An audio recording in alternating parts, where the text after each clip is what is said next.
ونستعينه ونستغفره ونعوذ بالله من شرور أنفسنا وسيئات أعمالنا من يهده الله فلا مضل له ومن يضلل فلا هادي له أشهد أن لا إله إلا الله وحده لا شريك له وأشهد أن محمدا عبده ورسوله يا أيها الذين آمنوا اتقوا الله حق تقاته ولا تموتن إلا وأنتم مسلمون أما بعد فإن أحسن الكلام كلام الله وخير الهدي هدي محمد صلى الله عليه وسلم وشر الأمور محدثاتها وكل محدثة بدعة وكل بدعة ضلالة وكل ضلالة في النار.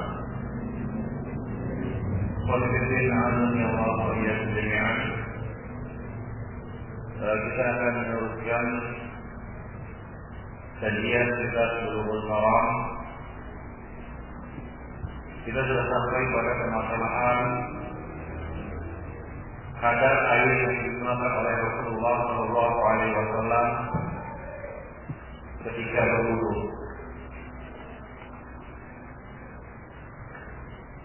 Di dalam masalah ini,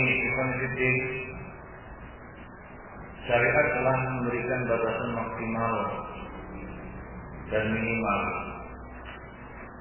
air yang bisa digunakan untuk wudu atau patut digunakan untuk wudu. Walaupun ini diambil dari perbuatan Nabi, namun bisa dijadikan sebagai tolak ukur untuk menentukan batas minimal air yang digunakan untuk berwudu. Ada beberapa hadis yang dicantumkan oleh Ibnu Hajar di dalam bab ini atau masalah ini. Beliau mulai dari hadis Abdullah bin Zaid radhiyallahu anhu. Ia berkata, "Inna Nabiyya sallallahu alaihi wasallam utiya bi thulutsay mud faja'ala yadluku dira'aihi." Akhrajahu Ahmad wa sahahahu Ibnu Khuzaimah. Hadis Abdullah bin Zaid, ia berkata, sesungguhnya Rasulullah Shallallahu Alaihi Wasallam diberi 2/3 mud, yaitu air. Thulutsai 2/3 mud. Satu mud itu adalah satu genggaman atau satu genggaman orang dewasa, 2 telapak tangan orang dewasa. Tidak penuh, tapi 2/3-nya.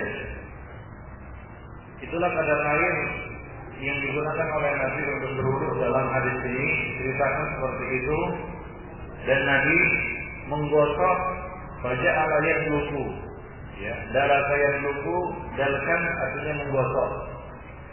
Dira'aihi, kedua lengan beliau. Artinya dengan air sebanyak 2/3 mud ini, beliau masih bisa menggosok lengan beliau, ya, masih bisa menggosok lengan beliau. Artinya bukan hanya melewatkan air pada anggota wudu, tapi beliau juga menggosoknya. Hadis seperti ini juga diriwayatkan oleh Abu Daud dari Ummu Umarah Al-Anqariyah dengan sanad yang hasan. Dikatakan annahu tawaddu an-nabiy sallallahu alaihi wasallam bi ina'in fihi qadru thulutsay mud. Bahwa Nabi sallallahu alaihi wasallam berwudu, ya, dengan ina, yaitu bejana. Bisa itu mangkok, ya, atau gayung kecil atau sejenisnya. Itu semua disebut ina. Fihi qadru thulutsay mud. Di dalamnya terdapat air sekadar atau dengan kadar 2/3 mud. 2/3 mud. Hadis ini diriwayatkan oleh Abu Daud di dalam sunannya. Ya, di dalam sunannya. Jadi Abdullah bin Zaid tidak seorang diri dalam meriwayatkan hadis 2/3 mud. Ya, Ummu Umarah juga meriwayatkannya ya dari perbuatan Rasulullah Shallallahu Alaihi Wasallam bahwa Nabi berwudu dengan air sekadar 2/3 mud. Jadi 2/3 mud itu tidak sampai satu mud. Ya, satu mud tadi sudah kita jelaskan, yaitu air sebanyak ya telapak tangan orang dewasa, ya 2 telapak tangan orang dewasa. Mud ikhwan fillah adalah sebuah ukuran syariah. Ya, kailun syariah. Satu takaran ukuran yang syar'i. Banyak hukum-hukum syariat berkaitan dengan mud. Ya, di antaranya apa? Zakat. Ya, nah, zakat. Itu zakat apa? Zakat fitrah atau zakat fitri. Itu ditentukan dengan mud. Ya, dengan sok sebenarnya, tapi sok itu adalah gabungan.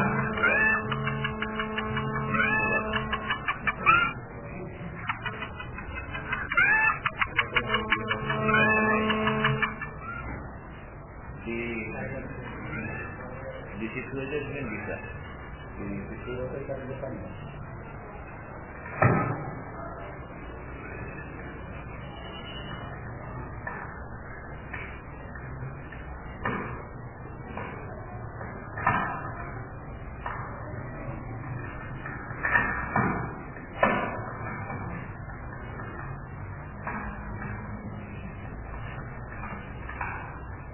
Baik, kita lanjutkan.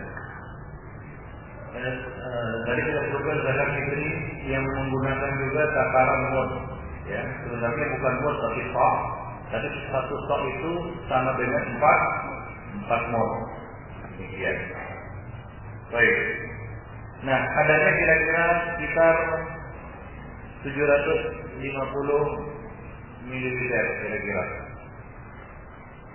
Yadluku adalah bentuk atau fi'il mudhari' dari dalaga, artinya adalah menggosok dengan keras. Dari situ diambil kata tadlik, memijat. Karena memijat itu bukan disentuh-sentuh aja, ini tidak dikatakan pijat. Pijat itu adalah menekan dengan keras. Nah, yang dimaksud dengan dalam di sini adalah menggosoknya dengan keras. Artinya keras di sini maksudnya sungguh-sungguh. Ya, digosok dengan sungguh-sungguh. Itu maksudnya. Zira'ihi adalah bentuk tasniyah musanna dari kata zira', yaitu zira'ul insan. Zira' itu adalah ya istilah zira' itu dari kita katakan pergelangan tangan itu sampai siku, ini disebut zira'. Zira' terbagi dua, zira' bagian atas, zira' bagian bawah. Nah, ini dikatakan zira' bagian bawah, nah ini bagian atas. Ini bagian atas ini disebut zira' juga. Dan zira' yang dimaksudnya adalah zira' bagian bawah, itu lengan bawah. Yaitu dari mirfaq artinya pergelangan tangan sampai ke mana? Sampai ke mirfaq artinya apa namanya? Siku sampai ke al-kaf, yaitu sampai ke pergelangan tangan. Baik. Jadi dari hadis ini dapat diambil beberapa faedah, di antaranya adalah masyru'iyyatul wudu bi sudusail mud. Ya, disyariatkannya berwudu dengan air ukuran ya setakaran 2/3 mud. Ya, 2/3 mud. Ini menunjukkan bahwa Nabi ya berhemat di dalam penggunaan air di dalam wudu. Ya, berhemat ya di dalam penggunaan air dalam berwudu. Ya, beliau cukup berwudu dengan 2/3 mud saja. Ya, kalau kita bisa misalkan itu ya seperti gelas aqua itu ya. Gelas aqua tahu ya, gelas aqua yang ya kira-kira 2/3 mud, anggaplah seperti itu. Itu 2/3 mud. Nah, Nabi Shallallahu Alaihi Wasallam berwudu dengan ukuran seperti itu, dan itu bisa dilakukan. Jadi disyariatkannya wudu dengan 2/3 mud. Ya, 2/3 mud. Tadi sudah kita sebutkan kira-kira 50 ml atau sekitar 1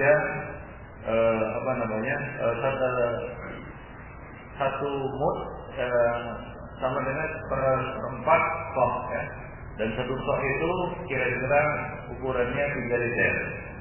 Nah, demikian. Jadi dapat kita takdirkan atau dapat kita perkirakan 1 mud menjadi 750 ml. Allah. Baik, kemudian yang kedua, ya, faedah yang bisa kita petik dari hadis ini adalah istihbab at-taqlil bi qadri al-had alladhi tawadda'a bihi Nabi sallallahu alaihi wasallam. Dianjurkannya untuk berhemat atau taklil. Taklil di sini kan menyedikitkan. Artinya memakai air sedikit mungkin. Sedikitnya apa? Sesuai dengan batasan yang Rasulullah sallallahu alaihi wasallam lakukan. Ya, dalam hadis ini ya, beliau menggunakan 2/3 mud. Nah, kemudian wajibul al-ghusl, demikian juga mandi. Ya. Nanti akan disebutkan bahwa Nabi juga mandi hanya dengan beberapa mud air saja. Baik, nanti dalam hadis yang berikutnya. Kemudian yang ketiga, faedah yang bisa kita petik dari hadis ini adalah istihbabul dalqi a'dha'il wudu. Anjuran untuk menggosok anggota wudu. Ya, para ulama mengatakan bahwa wudu itu sah dengan mengalirkan air saja. Sebagian mengatakan belum dikatakan sah karena ayat menggunakan kata-kata faqtilu wujuhakum. Al-ghusl adalah campuran dari menyiram dan menggosok. Demikian kata mereka. Sebagian mengatakan bukan syarat menggosok. Ayat menggosok bukan merupakan syarat. Artinya kalau dia melewatkan air itu pada anggota wudu sudah dinyatakan sah. Namun tentu saja ikhwan-fillah, ya, kalau kita menggosoknya maka itu tentunya lebih sempurna. Ya, memastikan air masuk ke pori-pori kulit. Apalagi orang-orang yang memiliki bulu yang tebal. Ya, Syalbani memisahkan hukum menggosok ini antara orang yang mulus kulitnya dengan orang yang berbulu lebat. Orang yang berbulu lebat wajib dia menggosok. Wajib dia menggosok. Tapi yang tidak berbulu lebat cuma dianjurkan saja. Misalnya mulus nggak ada bulunya kan, rata-rata orang Indonesia seperti itu. Tapi sebagian orang ada yang lebat kulit, bulunya, lebat bulunya. Ya. Dan jambangnya juga lebat. Nah, terpaksa dimenggosoknya supaya apa? Supaya air masuk ke pori-pori. Nah, demikian. Apalagi orang yang memiliki bulu tangan yang lebat. Nah, demikian. Baik. Jadi dianjurkan untuk menggosok anggota wudu. Lianna dzalika minal isbagh al-mustahab. Karena itu termasuk isbaghul wudu. Nabi mengatakan asbighul wudu. Sempurnakanlah wudu, dan termasuk bentuk isbagh adalah menggosok anggota wudu. Ya, menggosok anggota wudu. Apalagi kita berwudu ya pada saat-saat yang dibenci, ya, misalnya pada saat-saat dingin, ya, di situ cobaan semakin berat, maka keutamanya juga semakin tinggi. Ya, apabila kita benar-benar isbaghul wudu alal makarih namanya, yaitu menyempurnakan wudu pada saat yang tidak disuka, misalnya pada saat dingin, malam, kan begitu ya. Orang malas, kadang-kadang ya dia malas untuk menggosok anggota wudunya, cuma disiram-siram saja. Ya, apalagi mencuci kaki, sebagian orang kalau cuci kakinya itu ya cuma dialirkan saja air pada kakinya, tidak digosok-gosoknya. Nah, ini kadang-kadang ya membuat ya dia jatuh dalam larangan, yaitu apa? Tersisanya anggota wudu yang belum terkena air, dan kemungkinan ini bisa diminimalisir jika dia menggosoknya. Nah, orang yang terbiasa berwudu dengan menyiram-nyiram saja, ya kemungkinan besar terjadi ada anggota wudu yang tidak terkena air. Maka Nabi pernah berteriak dan mengatakan wailul lil a'qabi minan nar. Ya, celakalah ya tumit-tumit kaki yang tidak tersentuh air. Ya, dengan apa ancaman neraka. Ya, neraka lah bagian tumit-tumit yang tidak tersentuh air, yaitu di dalam berwudu. Nah, demikian. Jadi Nabi memerintahkan kita untuk isbaghul wudu, Jadi kebiasaan ini juga perlu untuk dilakukan, yaitu menggosok ya anggota wudu. Baik.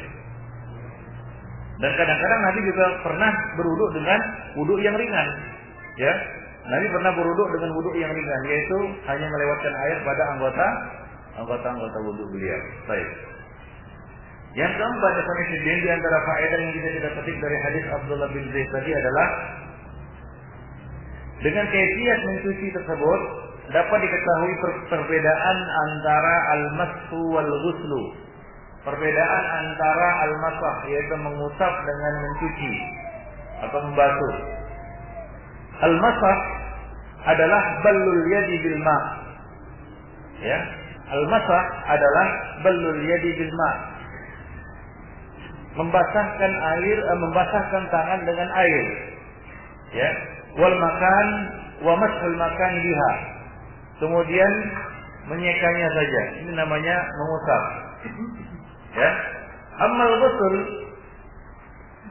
fa huwa ijra'ul ma' 'alal mahal walau adna jirian.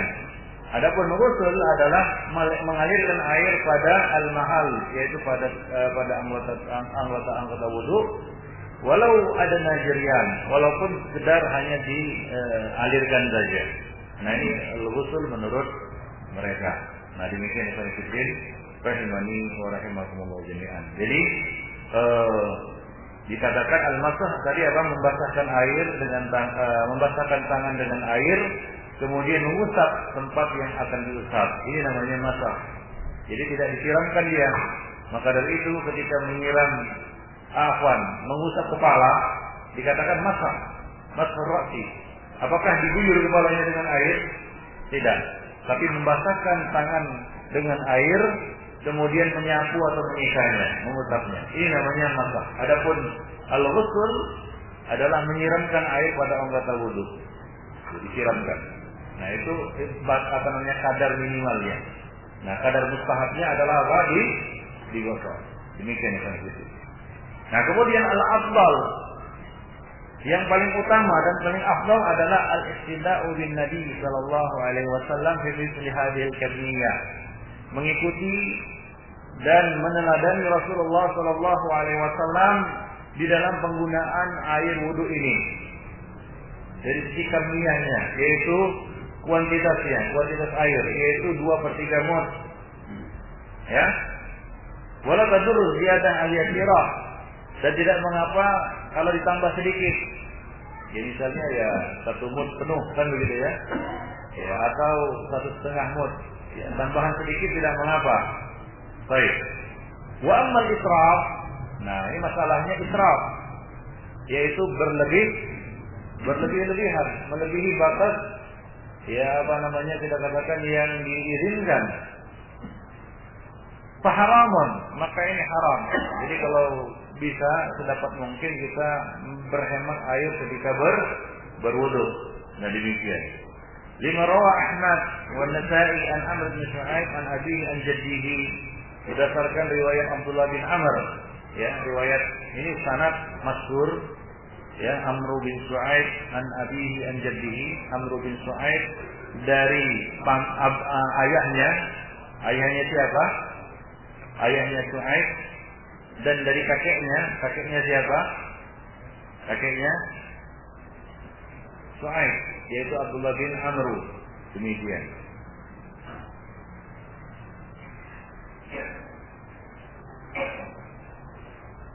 Kakeknya Amr, yaitu Abdullah bin Amr bin As. Dia mengatakan, Ja'a Arabiyyun ila Rasulillah sallallahu alaihi wasallam yas'aluhu 'anil wudu'. Ada seorang Arab Badui, ya, Arabi itu Arab Badui. A'rab. Ini sebutan untuk orang-orang Arab yang tinggal di pedusunan. Orang-orang Arab Badui itu dibagi dua. Ya. Ada yang Muduni, ada yang Badawi. Ya, yang Muduni itu adalah orang-orang Arab yang tinggal di kota, orang kota. Nah, ada Arab Badawi namanya, yaitu orang-orang Arab yang tinggal di pedusunan. Rata-rata sahabat-sahabat Nabi yang masyhur yang kita kenal sebagai sahabat Nabi itu adalah orang-orang Arab yang tinggal di perkotaan. Nah, kadang-kadang ada orang-orang Arab yang dari pedusunan datang kepada Nabi. Biasanya para sahabat menunggu orang-orang Arab ini datang kepada Nabi untuk menanti pertanyaan mereka. Nah, karena orang-orang Arab Badui, namanya juga Badui, ceplas-ceplos dia. Ya, ceplas-ceplos, tanya aja tanpa pikir-pikir kan begitu ya. Nah, sahabat ya adalah orang-orang yang memiliki etika. Mereka malu-malu kan begitu, mereka segan kepada Nabi dan mereka jarang dia bertanya macam-macam kepada Nabi. Nah, demikian. Maka ini orang Arab Badui ini datang kepada Rasulullah sallallahu alaihi wasallam, yas'aluhu 'anil wudu. Bertanya kepada beliau tentang wudu. Fa'arahu salasan. Lalu Rasulullah memperlihatkan cara wudu kepadanya sebanyak 3 kali. Waqal dan mengatakan hadzal wudu. Beginilah cara berwudu. Jadi Nabi mencontohkannya sebanyak 3 kali. Faman zada ala hadza faqad asaa wa ta'adda wa zalama. Barang siapa yang menambah lebih dari ini, maka dia telah berbuat buruk, melampaui batas dan berlaku aniaya. Ya. Yaitu misalnya dia membasuhnya 5 kali, 6 kali, 7 kali. Ini jelas pasti israfnya. Ya. Sebenarnya cukup 3 kali, dia lebihkan menjadi 10 kali misalnya. Ini namanya israf. Ya, Rasul mengatakan faqad asaa, dia telah berbuat buruk, dia telah melampaui batas dan dia telah berbuat aniaya. Ya, para ulama menjelaskan kenapa orang yang berlebihan dalam wudu ini dikatakan aniaya, zalama. Ya, zalama. Ya. Ini ada 2 bentuk zulum itu ya. Ada zulum baina al-'abdi wa baina al-akharin. Ada zulum al-nafs. Apakah yang dimaksud dengan menzalimi dirinya sendiri atau menzalimi orang lain? Dengan apa? Dengan wudu yang berlebih-lebihan. Para ulama mengatakan bahwa kedua-duanya bisa. Bisa dikatakan dia telah menzalimi dirinya sendiri. Ya, dengan apa? Dengan menyalahi perintah Nabi. Ya kan? Dia menyalahi perintah Nabi dan Allah Subhanahu wa taala mengatakan, ya, falyahdharil ladzina yukhalifuna an amri an tusibahum fitnah aw yusibahum adzabun alim. Ya, dia telah melemparkan dirinya ke dalam fitnah dan azab yang pedih. Artinya dia telah menzalimi dirinya sendiri dengan menyalahi sunnah Nabi ketika dalam berwudu. Atau dia menganiaya orang lain. Dari sisi apa? Dari sisi berlebihan menggunakan air hingga orang lain mungkin tidak kebagian. Ya, sementara air khususnya di padang pasir termasuk barang berharga. Nah, kalau berfoya-foya, menghambur-hamburkan air, maka itu termasuk perbuatan zulum. Ya, karena satu barang yang sedikit di satu tempat, kalau itu dibuang-buang, maka dikatakan apa? Zulum. Wah, ini orang ini zalim sekali, gitu ya. Seperti antum membakar duit, nah ini zulum. Tidak bisa dikatakan ini duitku, ya. Aku dapat pun dari keringatku. Kemudian kita bakar, nah ini zulum, karena ini akan merugikan orang lain. Nah, demikian konfidina azani Allah wa iyyakum jami'an. Nah, dari situlah bisa dikatakan bahwa orang yang berlebih-lebihan di dalam wudu itu dikatakan zulum, zalama, kata Nabi. Nah, adapun asaa itu jelas dia telah berbuat buruk, ya. Kenapa? Karena wudunya tidak sesuai dengan wudunya Nabi, ya. Sebagaimana salat Nabi mengatakan sallu kama ra'aitumuni usolli, maka semua hal yang berkaitan dengan salat harus juga sama seperti Nabi, termasuk juga di dalam hal wudu. Ya, di dalam hal wudu itu kita ambil dari makna kontekstualnya, mafhumnya, kan begitu ya. Nah, makna tekstualnya adalah salat harus sama seperti Nabi.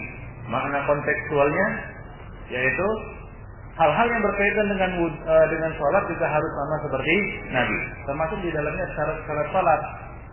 Ya, mulai dari bersuci, menghadap kiblat, ya, kemudian masuk waktu dan seterusnya. Nah, itu harus sesuai dengan apa? Dengan sunnah Nabi Sallallahu Alaihi Wasallam. Demikian akan disebut. Ta'adda jelas makna ta'adda di dalam hadis tersebut. Dia telah melewati batas. Batas yang Nabi berikan 3, dia lewati menjadi 4, 5, 6 dan seterusnya. Nah, kemudian wazalama. Nah, inilah yang kita jelaskan tadi.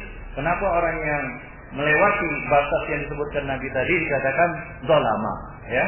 Baik.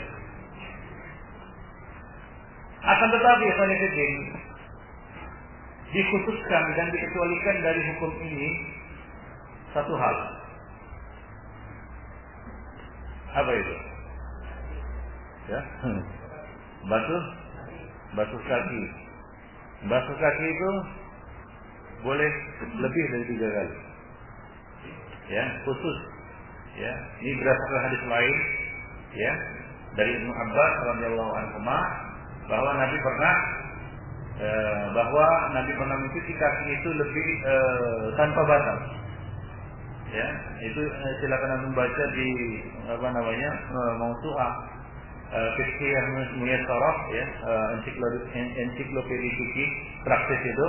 Dan itu disebutkan riwayat yang menyebutkan bahwa pembasuhan kaki itu boleh lebih dari 3 kali, bahkan tanpa batas. Tanpa batas artinya apa? Hah? Ya? Sampai bersih. Hah?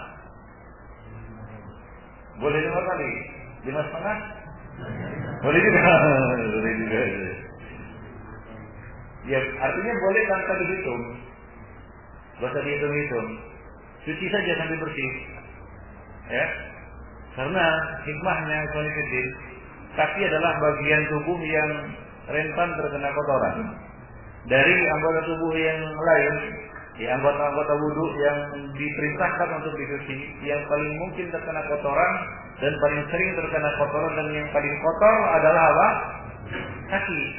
Belum lagi baunya, kotornya kan begitu ya.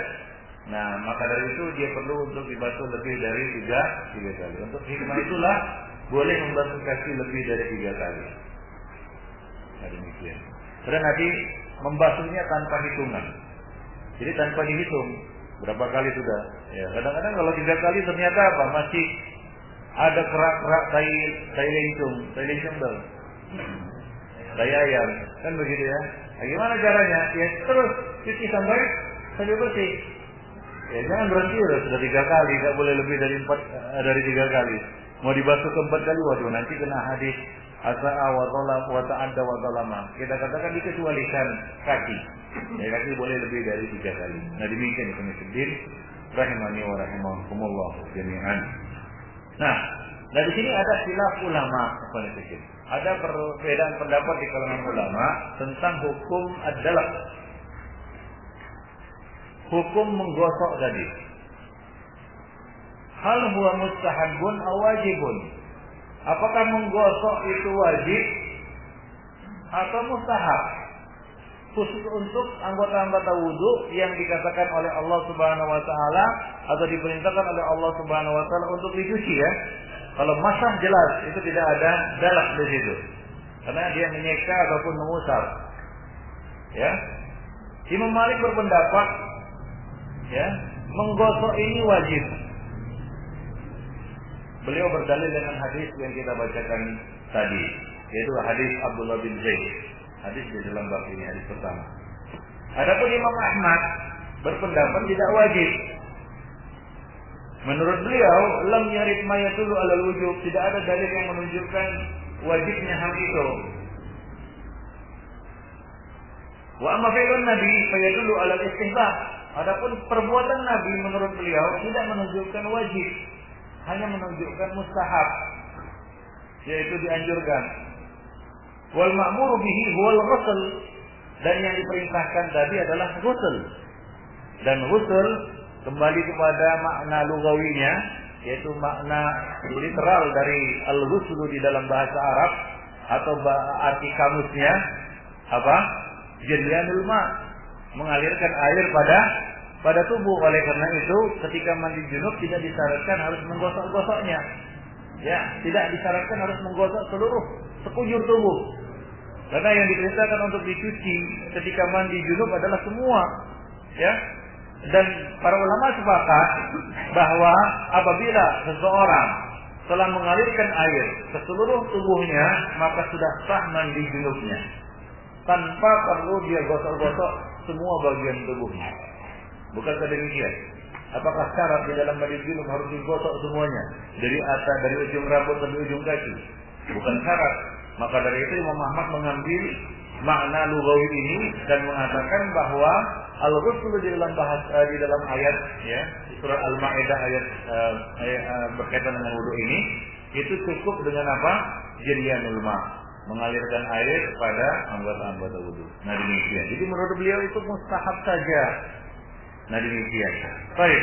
Nah kemudian ya sebagian ulama lainnya di antaranya ini pendapat yang dipilih oleh Syalbani dan dinukil juga oleh murid beliau ya yaitu Syekh Hussein Awaisah di dalam ensiklopedia fikih praktis itu bahwa dibedakan antara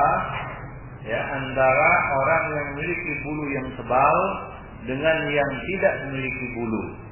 Orang yang memiliki bulu yang tebal, misalnya bulu tangannya tebal, bukan seperti ini tidak berbulu. Ada yang berbulu tebal. Ada contoh barang ada. Gak ada yang berbulu tebal di sini. Ada. Tebal gak? Lumayan tebal lah ini. Contoh barang di depan sana. Ini lumayan tebal, ya kan? Nah, kalau dialirkan saja, ada kemungkinan, ya tidak kena. Kalau dialirkan saja, maka perlu digosok. Syekh Albani diikuti oleh murid beliau Hussein Al-Awaisah, Hussein Al-Awaisah berpendapat kalau bulu tangannya tebal, maka dia wajib untuk menggosok. Demikian seperti ini. Jadi dipisahkan antara yang berbulu tebal dengan yang tidak berbulu. Baik, kita lanjutkan. Hadis berikutnya, ini masih hadis Abdullah bin Zaid. Wa an Abdullah bin Zaid radhiyallahu anhu annahu ra'a an-nabiy sallallahu alaihi wasallam ya'khudhu li udunayhi ma'an ghayra alladhi akhadahu li ra'sihi. Ini masalah mencuci mengusap telinga. Kita sudah sebutkan kemarin bahwa telinga itu termasuk bagian apa? Wajah atau kepala? Kepala. Ya. Telinga itu termasuk dari bagian kepala. Bukan wajah. Ya, bukan wajah. Maka dia diusap ketika kita mengusap kepala, bukan ketika kita mengusap wajah. Nabi mengatakan al-ainani minar ra'si. Al-ainani minar ra'si. Ya, bahwa kedua telinga itu bagian dari kepala. Nah, di sini para ulama berbeda pendapat tentang sabda Nabi ini. Al-ainani minar ra'si. Apa kira-kira? Ada perbedaan pandangan di kalangan ulama. Ini tajam juga dan dibahas panjang lebar juga oleh sebagian ulama berkaitan dengan hadis Nabi tadi. Al-ainani minar ra'si. Sebagian mengatakan yang apa namanya? Yang tidak menggolongkan ya telinga termasuk bagian yang harus diusap di dalam wudu. Mereka mengatakan bahwa sabda Nabi ini itu hanyalah penjelasan tentang anatomi tubuh. Bahwa telinga termasuk kepala. Sebagian mengatakan kalau Nabi hanya menjelaskan tentang anatomi tubuh, maka apa faedahnya? Nabi cuma mengatakan menginformasikan ya salah satu dari cabang ilmu mungkin biologi kan itu tentang anatomi tubuh bahwa telinga masuk bagian kepala. Coba antum teliti tanyakan kepada mungkin para dokter yang ada di sini, ya telinga ini masuk tulang apa dia? Kemana dia sambungannya? Tulang kepala atau wajah dia? Allah Allah, saya nggak tahu juga. Ya, secara apa ya? Secara biologi ya. Nah, ada yang mengatakan bahwa sabda Nabi ini cuma menjelaskan tentang anatomi tubuh. Lalu dibantah oleh para ulama lainnya, kalau sekedar menjelaskan anatomi tubuh, maka apa faedahnya? Sementara tugas Nabi bukan menjelaskan tentang ilmu dunia. Dan Nabi mengatakan antum a'lamu bi umuri dunyakum. Ini mengisyaratkan perbedaan pendapat di kalangan ulama tentang telinga. Apakah telinga itu masuk wajah atau kepala? Kemarin kita sudah katakan definisi wajah itu dari apa? Dari tulang telinga ini sampai tulang telinga kiri sampai tulang telinga kanan. Kira-kira demikian. Ya, dari demikian. Kemudian mereka berbeda pendapat, ini telinga masuk wajah atau tidak? Sebagian mengatakan termasuk wajah. Kenapa? Karena telinga adalah sesuatu yang nampak ketika kita berhadapan, muwajahah. Kalau kita berhadapan nampak nggak telinga? Nampak. Telinga adalah sesuatu yang zahir, nampak bersama wajah. Ya, dan kadang-kadang dia bersambung dengan jambang, kan begitu ya? Nah, sebagian mengatakan seperti itu. Sebagian lagi mengatakan ini tidak, berdasarkan hadis ini, hadis al-ainan min ra'si, telinga itu masuk ke dalam bagian kepala. Nah, imbasnya di dalam masalah mengusap telinga, mereka mengatakan harus mengusap telinga secara terpisah. Enggak boleh mengusap kepala sekaligus telinga. Sebagian lagi mengatakan tidak, harus diusap secara bersamaan dengan kepala. Ya, kita katakan bahwa yang benar, pendapat yang rajih adalah penjelasan Nabi tadi, hadis Nabi tadi, kedua telinga termasuk kepala, ini adalah penjelasan yang komplit. Rasulullah menjelaskan tentang anatomi tubuh dan juga sekaligus menjelaskan hukum mengusap telinga di dalam wudu, bahwa telinga itu diusap bersamaan dengan mengusap kepala. Nah, demikian ya. Hanya saja hadis ini menjelaskan kepada kita bahwa ketika mengusap telinga, kita boleh mengambil air baru selain air yang kita gunakan untuk mengusap kepala. Ini riwayatnya dari Abdullah bin Zaid radhiyallahu anhu, bahwa ia pernah melihat Rasulullah sallallahu alaihi wasallam ya'khudhu li udhnayhi ma'an, mengambil air ghairal ma'il ladzi akhadahu, selain air yang digunakan untuk mengusap kepala, li udhnayhi, untuk mengusap kedua telinga beliau. Ya, untuk mengusap kedua telinga beliau.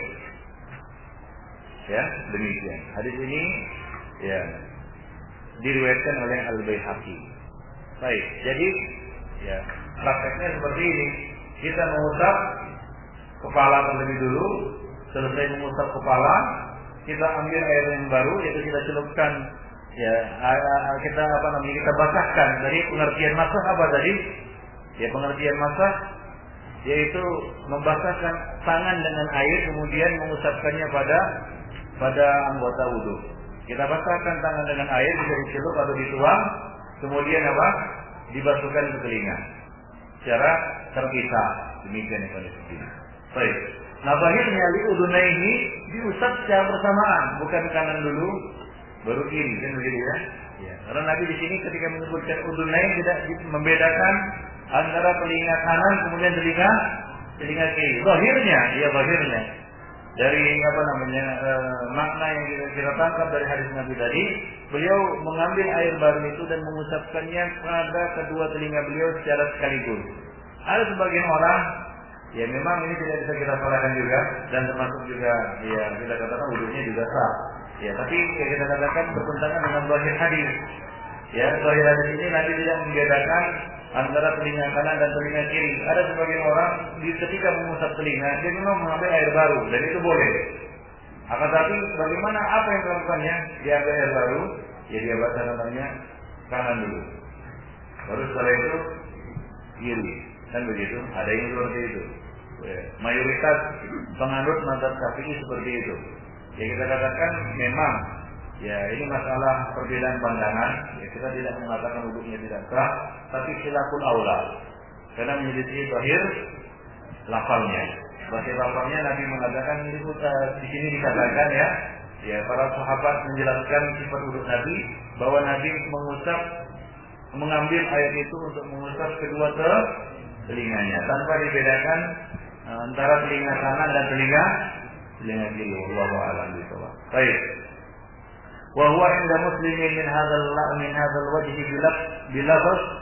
Ya, ini adalah riwayat juga di dalam Sahih Muslim dari jalur ini dengan lafal wa masa bi ra'sihi bima'in ghayra fadli yadayhi wa huwa al-mahfuz. Bahwasanya beliau mengusap kepala beliau dengan air selain air sisa untuk membasuh kedua tangan. Ya, wa huwa al-mahfuz. Kata Ibnu Hajar, inilah riwayat yang mahfuz. Seolah-olah beliau mengisyaratkan ada perbedaan antara hadis yang pertama riwayat Baihaqi dengan hadis yang kedua riwayat siapa? Muslim. Ya, kita katakan tidak ada perbedaan. Boleh jadi Ya, ini terjadi dua-duanya. Ada dua versi yang diriwayatkan oleh Abdullah bin Zaid. Pertama, Nabi mengusap kepala, ya, tidak dengan sisa air yang dipakai oleh beliau untuk mengusap atau untuk membasuh kedua tangan. Versi yang lain, beliau tidak mengambil belum mengambil air baru untuk mengusap kedua telinga beliau. Jadi tidak ada pertentangan sebenarnya. Wallahu a'lam bishawab. Ya, dan terlebih lagi ikhwan fillah, riwayat yang pertama itu ya sahih sanadnya, ya, dan tidaklah dikatakan syadz. Karena di sini Ibnu Hajar seolah-olah menghukumi hadis itu adalah hadis yang syadz, ya, karena lawan dari hadis mahfuz adalah hadis syadz. Jadi seolah-olah ketika beliau mengatakan wa huwal mahfuz, beliau menghukumi riwayat Al-Baihaqi sebagai riwayat yang syadz. Ya, kita katakan tidak. Ya, di dalam Sahih Ibnu Hibban atau di dalam riwayat yang lainnya ada disebutkan ya tentang mengambil air baru untuk mengusap kedua telinga. Nah, inilah dia pendapat ataupun ya kita katakan tarjih yang dipilih oleh Syekh Al-Albani terhadap hadis ini. Jadi beliau mensahihkannya, tidak menghukumnya sebagai riwayat yang syadzah. Maka dari itu murid beliau yaitu Husain Al-Awaisah, Syekh Husain Al-Awaisah mencantumkannya termasuk salah satu perkara yang dibolehkan dalam wudu, yaitu boleh mengambil air baru untuk mengusap kedua telinga. Baik.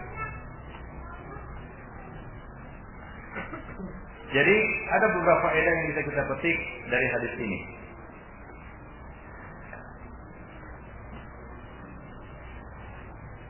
Tadi kita sebutkan bahwa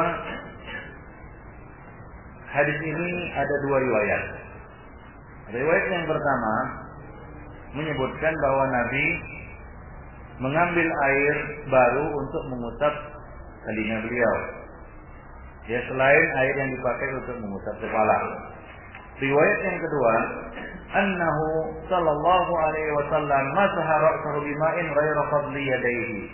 Bahwa beliau mengusap kepala beliau dengan air selain air yang beliau gunakan untuk membasuh mencuci kedua tangan. Ya. Wa hadhihi riwayah sahihah. Kedua riwayat ini sahih, Ibnu Fiddin. A'azzani Allah wa iyyakum jami'an, tanpa ada pertentangan antara keduanya. Dan bentuk penggabungannya adalah sebagai berikut. Kita katakan bahwa kedua hal itu sama-sama pernah dilihat oleh Abdullah bin Zaid dari perbuatan Nabi sallallahu alaihi wasallam. Ya. Nah, kondisi wudhu Nabi itu bermacam-macam. Kadang-kadang beliau menggunakan air yang terbatas, seperti hadis sebelumnya, beliau hanya menggunakan 2/3 mud. Dan kadang-kadang lebih dari itu.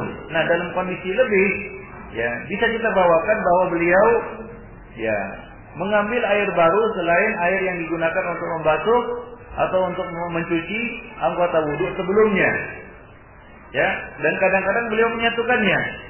Yaitu apa? Beliau membasuh tangan, mengusap kepala dengan air yang beliau gunakan untuk membasuh dan mencuci tangan. Demikian juga ketika mengusap telinga, beliau mengusap telinga dengan air yang beliau gunakan untuk mengusap kepala. Itu dalam kondisi di mana beliau menggunakan air dalam jumlah yang terbatas.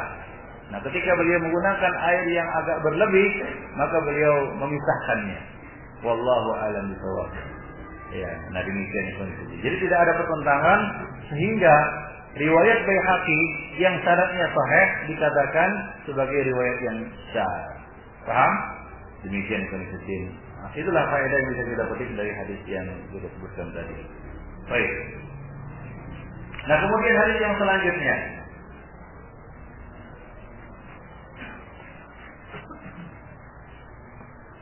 Wa an Abi Hurairah radhiyallahu anhu. Ya, tadi kita sudah bicarakan tentang apa? Tentang berhemat ketika berwudu. Bukankah demikian? Berhemat ketika berwudu dalam arti kata apa? Berhemat dalam penggunaan. Berhemat dalam apa?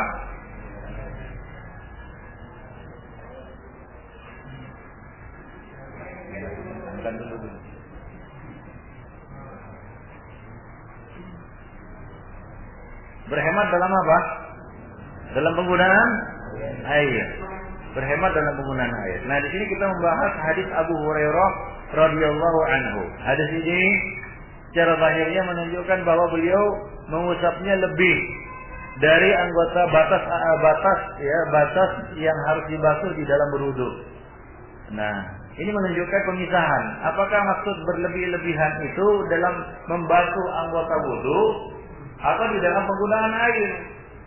Misalnya begini, saya membasuh tangan sampai sini, gitu kan? Lebih kan? Apakah ini termasuk ta'adda, melampaui batas? Atau yang dimaksud dengan melampaui batas di sini adalah di dalam penggunaan air berlebih-lebihan dan di dalam jumlah pembasuhan. Ya, diperintahkan 3 kali dilakukan sampai 5 kali. Zahir riwayat yang kita bacakan tadi adalah di dalam 2 hal itu, penggunaan air dan dan jumlah pembasuhan. Tapi bila membasuhnya lebih dari batas, apakah ini termasuk hal yang dilarang atau dimakruhkan ataupun diharamkan? Nah, ini mahal bahas di kalangan ulama. Ini adalah satu hal yang dibahas oleh para ulama. Ya, ini hadisnya hadis Abu Hurairah radhiyallahu anhu. Dia mengatakan, sami'tu Rasulullah sallallahu alaihi wasallam yaqul. Aku mendengar Rasulullah sallallahu alaihi wasallam bersabda, "Inna ummati ya'tuna yawmal qiyamah ghurran muhajjalina min atharil wudu'. Wa man istata'a minkum ayyutila ghurratahu falyaf'al." Beliau mengatakan, sesungguhnya umatku, yaitu kaum muslimin maksudnya, akan datang pada hari kiamat nanti dalam keadaan kondisi ghurran muhajjalin, bersinar bercahaya tangan dan kaki mereka, min atharil wudu, ya, dahi tangan dan kaki mereka.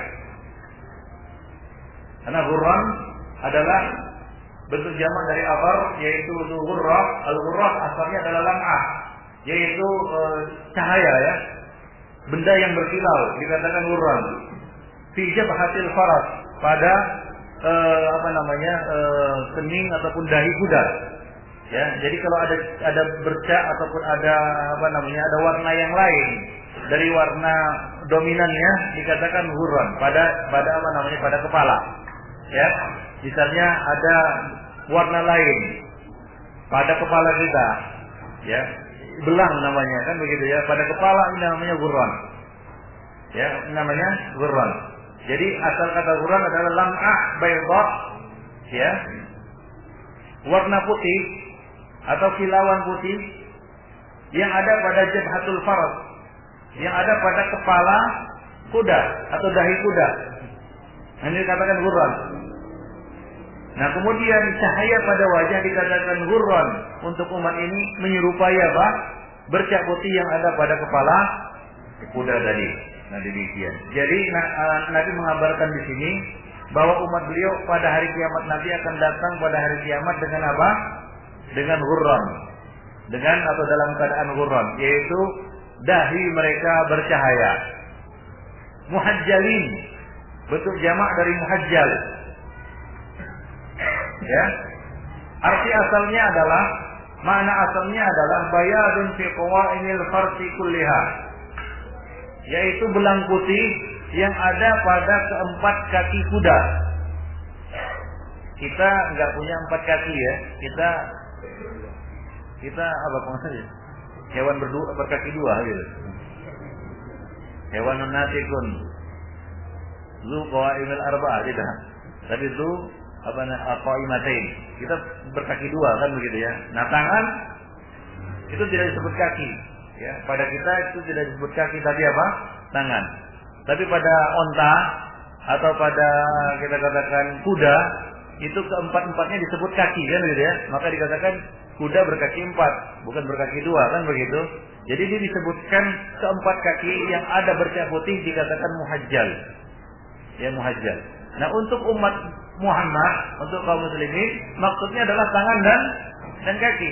Jadi arti hadis ini adalah umat ini atau umatku ini pada hari kiamat nanti akan datang dalam keadaan ghurran muhajjalin, yaitu dahi dan kedua tangan dan kaki mereka bercahaya, yaitu mengeluarkan cahaya putih, bercahaya. Kenapa? Mengapa bercahaya? Min atsaril wudu. Dari apa? Dari asar wudu, dari bekas wudu. Kemudian faman istata'a minkum ayyutil ghurratahu falyaf'al.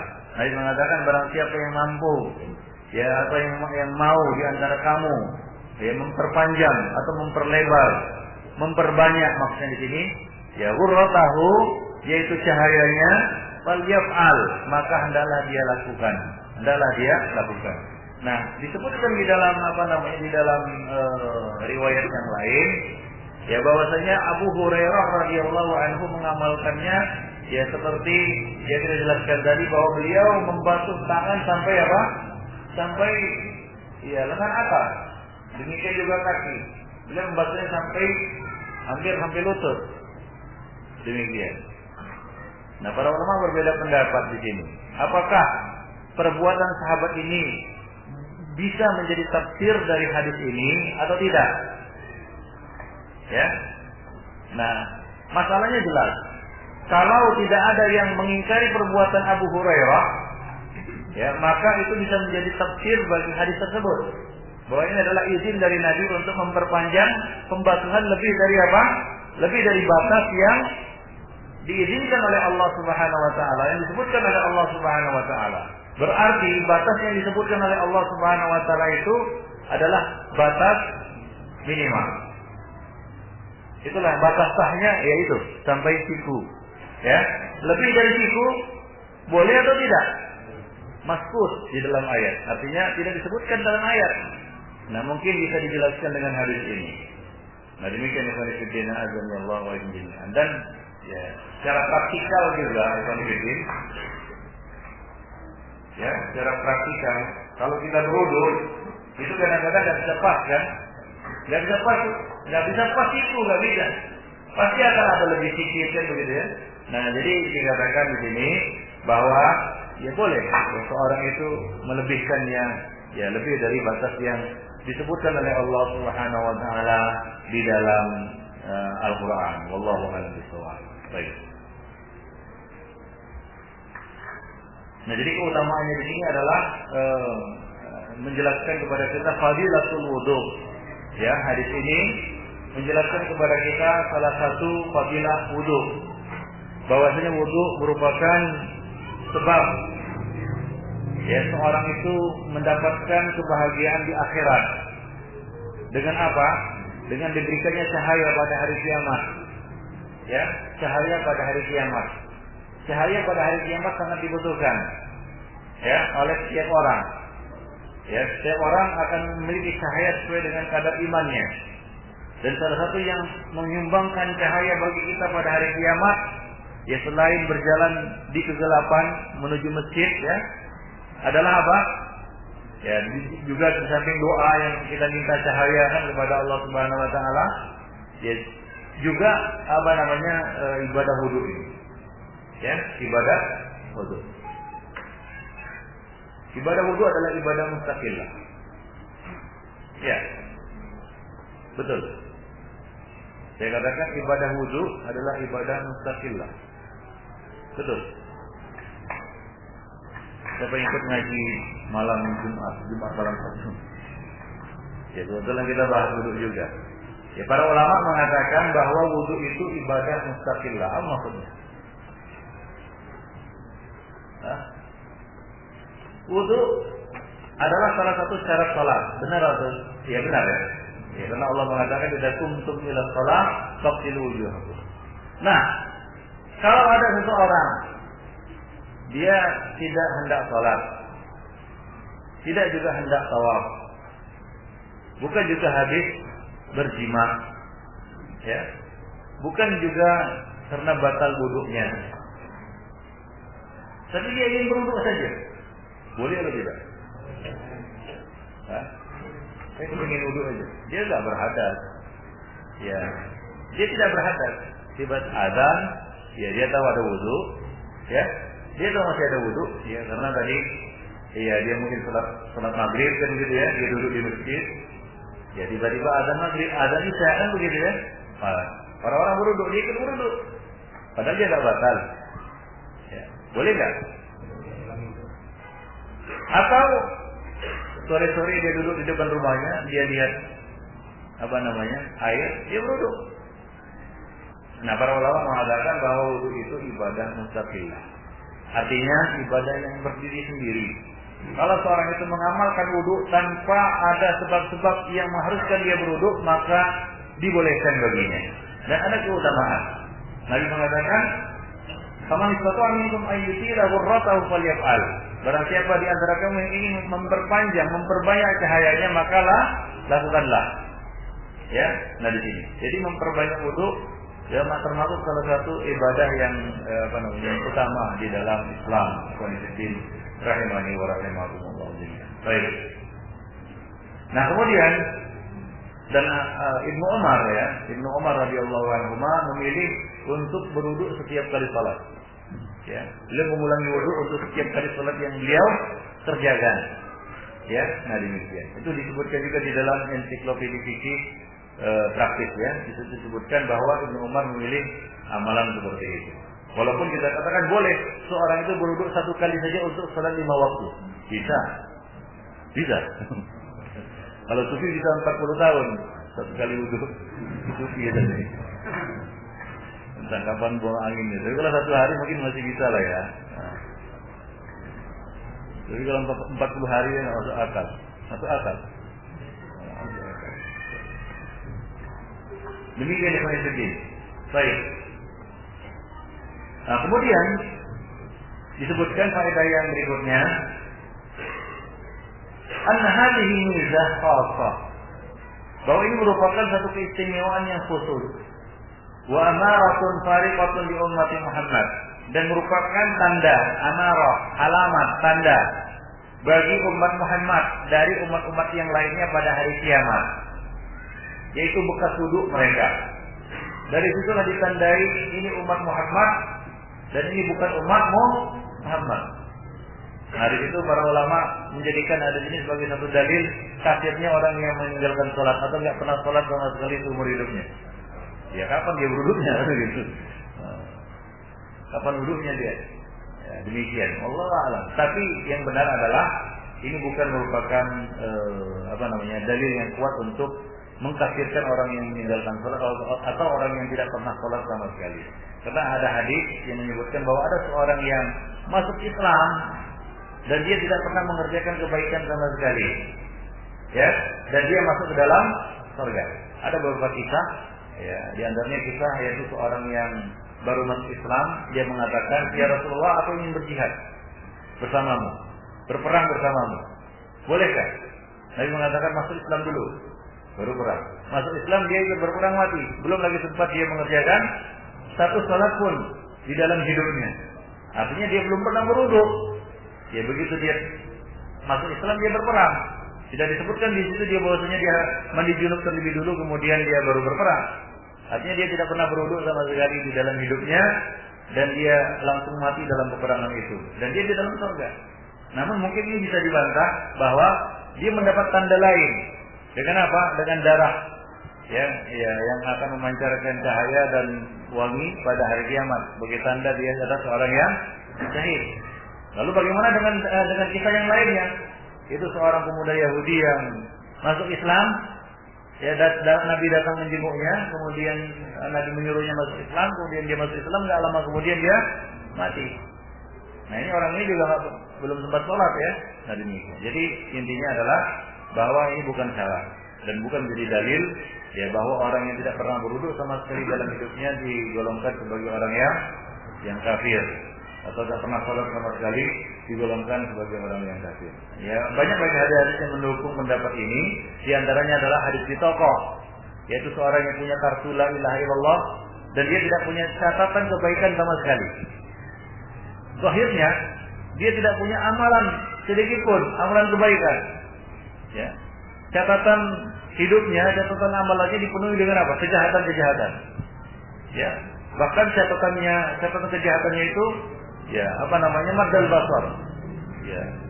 Panjang apa mata memandang, banyaknya begitu. Dan dia tidak pernah teringat berbuat satu kebaikan pun. Dan dia berusaha untuk mencoba mengingatnya, tidak teringat. Tapi dia lupa satu kebaikan. Dia itu apa? Ya, qaulu la ilaha illallah. Nah, demikian. Akhirnya orang ini tidak punya amalan sedikit pun, sampai amalan wudu pun dia nggak punya. Akhirnya ya, dan dia bisa masuk surga. Wallahu a'lam. Baik.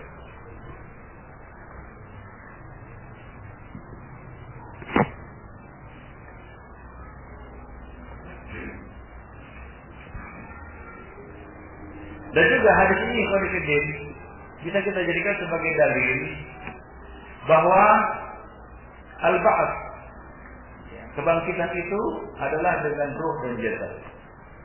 Sebagaimana telah sahih dari Rasulullah sallallahu alaihi wasallam, "An-nas yuhsyaruna yaumal qiyamah hufatan uratan ghurla."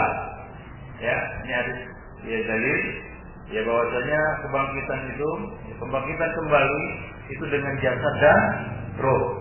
Bahwa jasad akan dibangkitkan juga.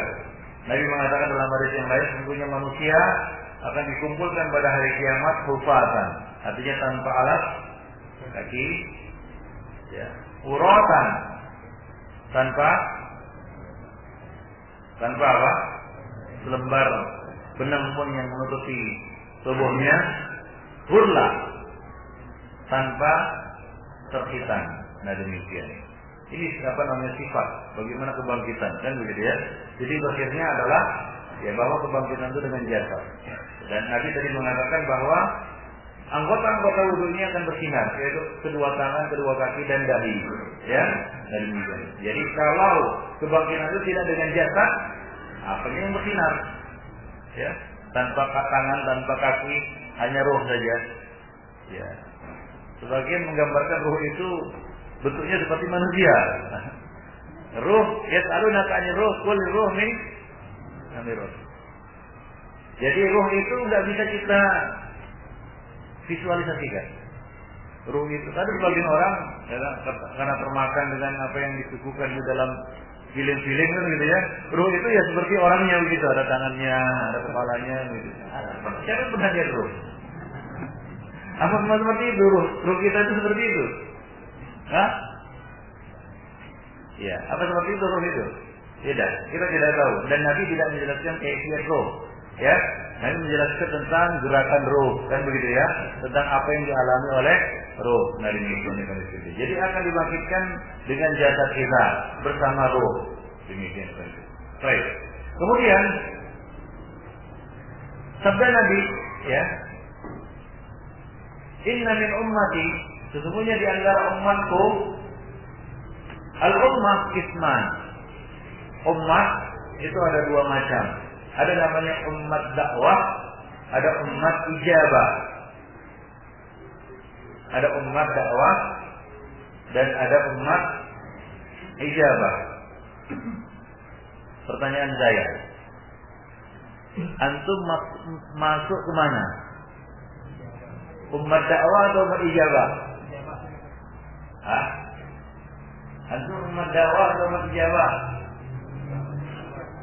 Hah? Ijabah. Apa maksudnya umat dakwah? Hah? Lama. Hah? Apa? Sampai seruan dakwah kepadanya. Yaitu umat, semua manusia yang mendengar dakwah beliau, inilah umat dakwah. Adapun umat ijabah, inilah umat Muhammad, yaitu umat yang apa? Mengikuti, ya, dan menyambut dakwah Rasulullah sallallahu alaihi wasallam. Karena di antara semua manusia yang menjadi umat dakwah ini, tidak semuanya menjadi umat ijabah. Sebagian, dan itulah dia umat Muhammad. Jadi selain itu dikatakan umat dakwah. Baik, bukan ikuti. Jadi para ulama membagi umat itu menjadi dua.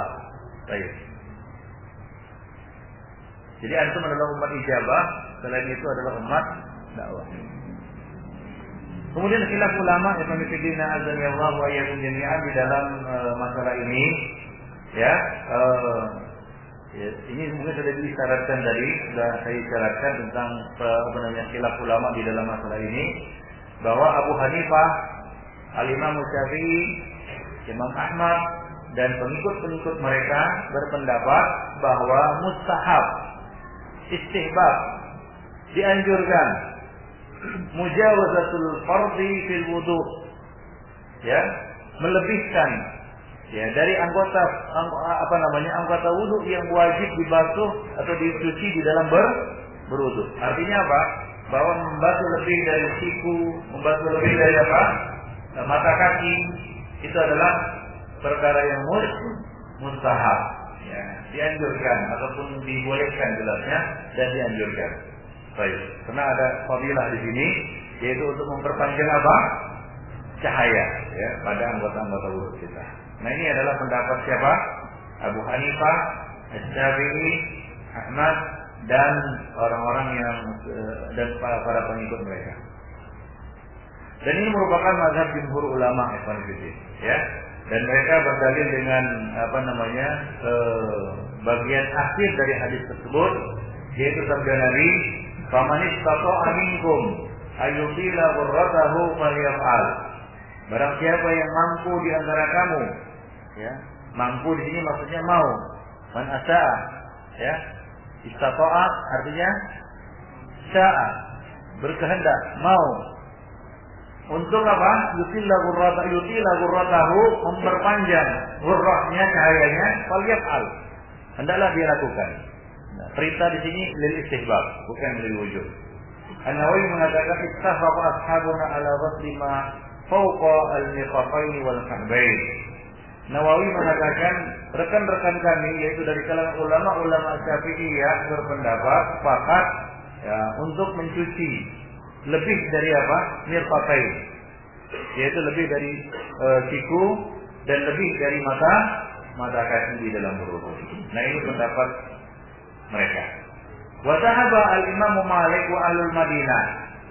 Adapun Imam Malik dan ahlul Madinah, yaitu ulama-ulama Madinah, berpendapat adamu istihbab mujawazati mahallil fardhi.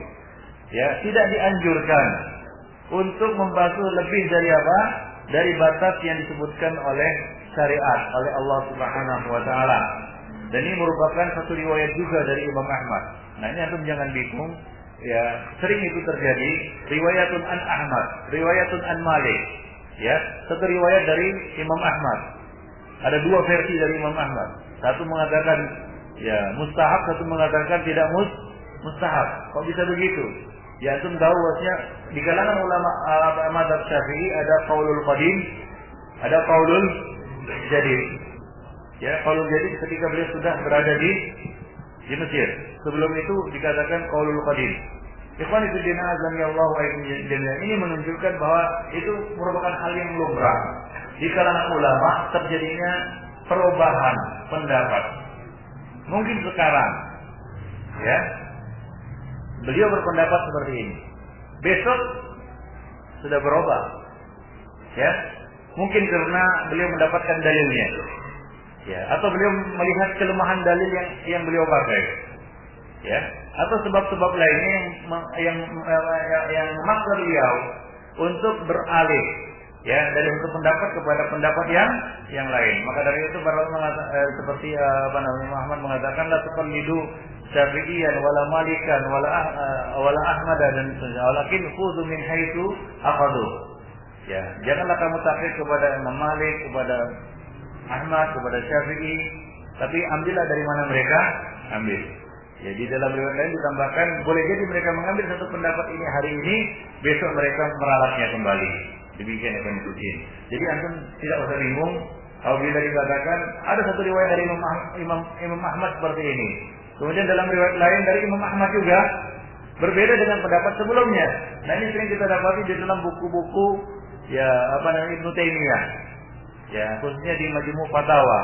Karena Ibnu Taimiyah adalah orang yang dikatakan sebagai salah seorang ulama yang alim, paling alim, ya, tentang mazhab Hambaliyah atau Hanabilah. Ya, mazhab Imam Ahmad. Beliau adalah pakarnya dan beliau adalah orang yang mengkhususkan diri untuk mendalami mazhab tersebut. Jadi banyak riwayat-riwayat yang beliau ketahui. Ya, di dalam Majmu' Fatawa sering antum dapati riwayat An Ahmad. Satu riwayat dari Imam Ahmad, begini. Riwayat lain An Ahmad berbeda. Ya. Nah, jadi tidak perlu bingung. Karena memang demikian, para ulama biasa beralih dari satu pendapat kepada pendapat yang lain. Baik. Ikhtaraha Syekhul Islam wa Ibnu Al-Qayyim. Dan ini adalah pendapat yang dipilih oleh Syekhul Islam dan Ibnu Al-Qayyim. Wa ikhtara hadhihi riwayah min ulama'ina al-asriyin.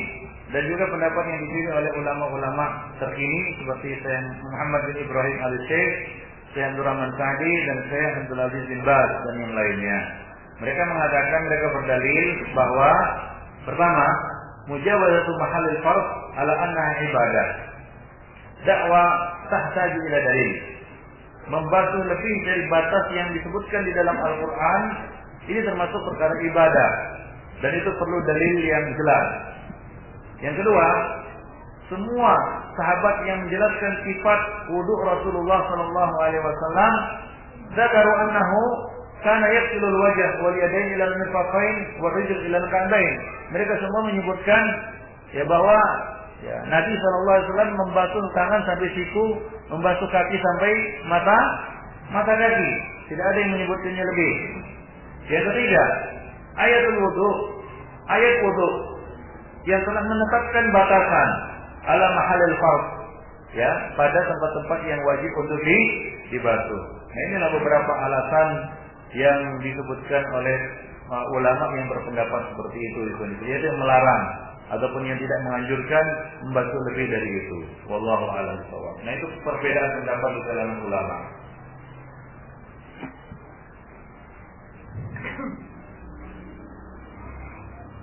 Nah, kemudian hadis berikutnya, hadis Aisyah radhiyallahu anha.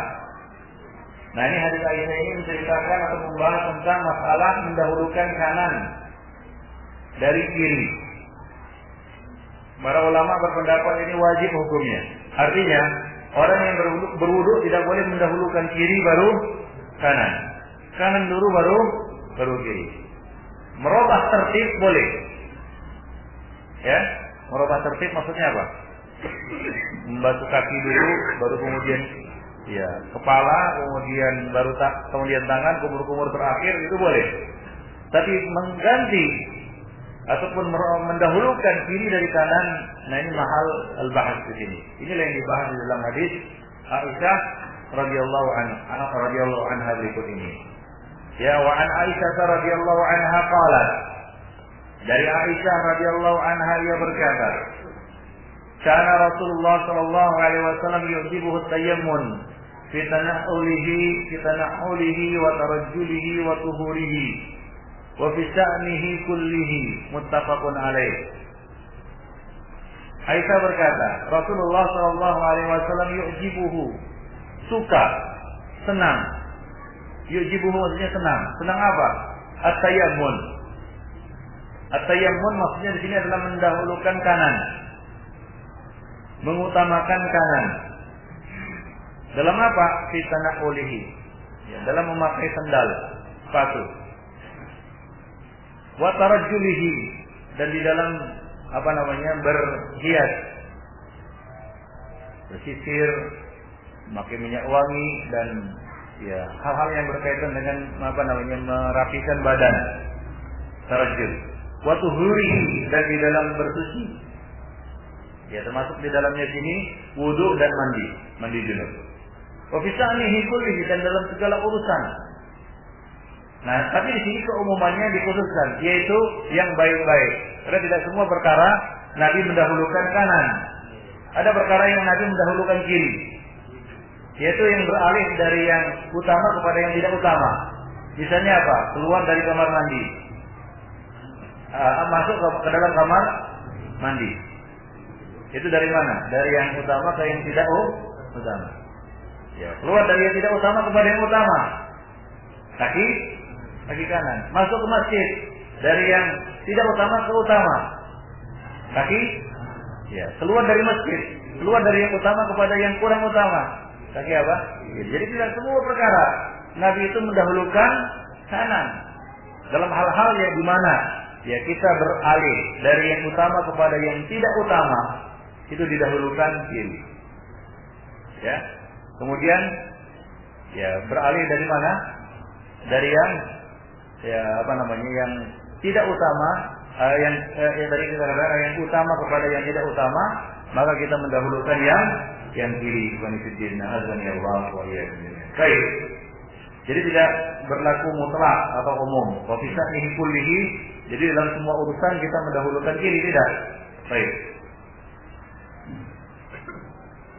Ya, dalil yang kita ambil di sini adalah sabda beliau atau perkataan Aisyah, wa tuhurihi. Nah, tuhur tadi kita sudah sebutkan. Ya, tuhur ini ada dua bacaan, bisa dibaca tuhur, bisa dibaca tahur, tapi yang sahih bacaannya di sini adalah tuhur. Apa bedanya tahur dengan tuhur?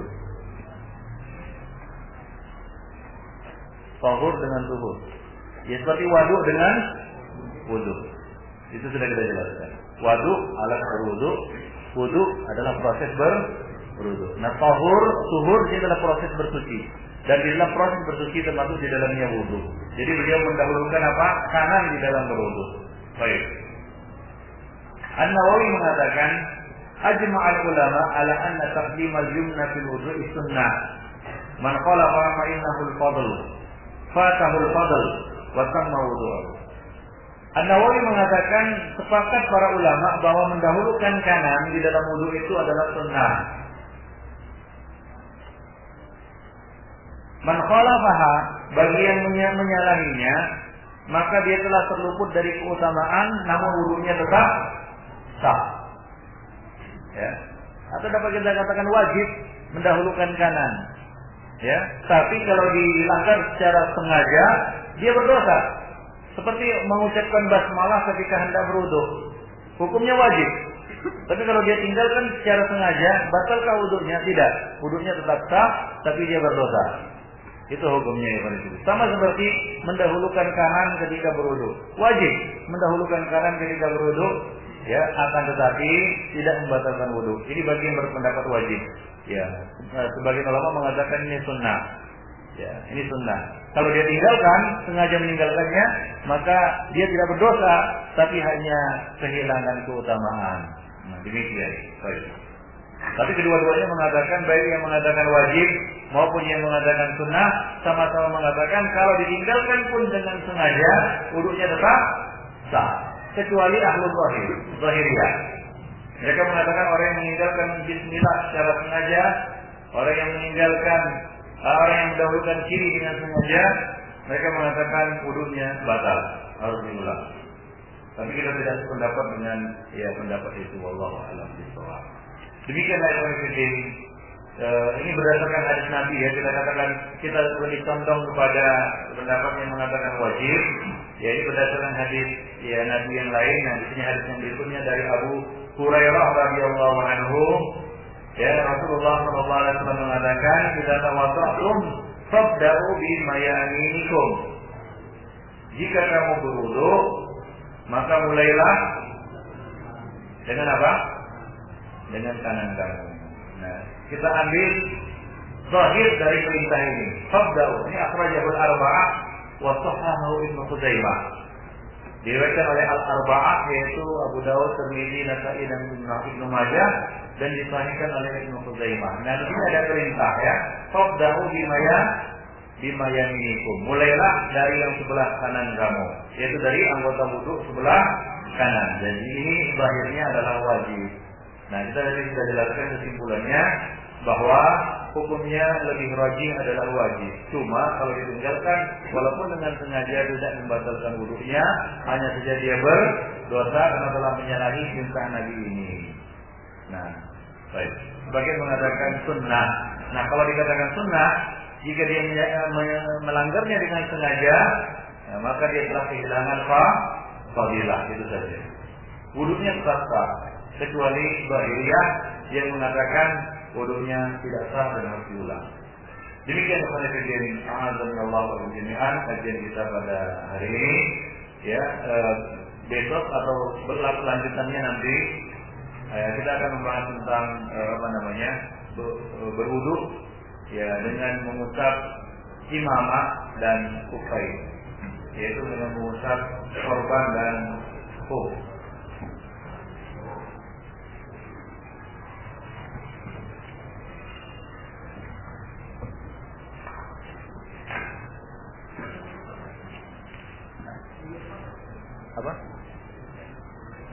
Apa? Minggu depan ya taklim lah. Iya maksudnya ada taklim.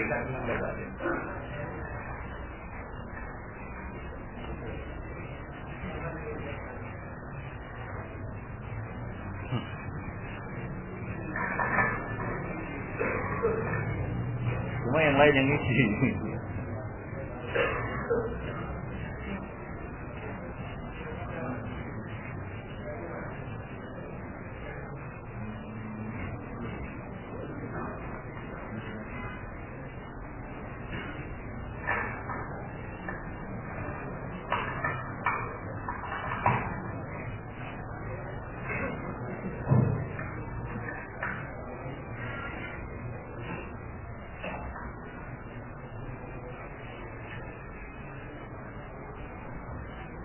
Apa hukumnya?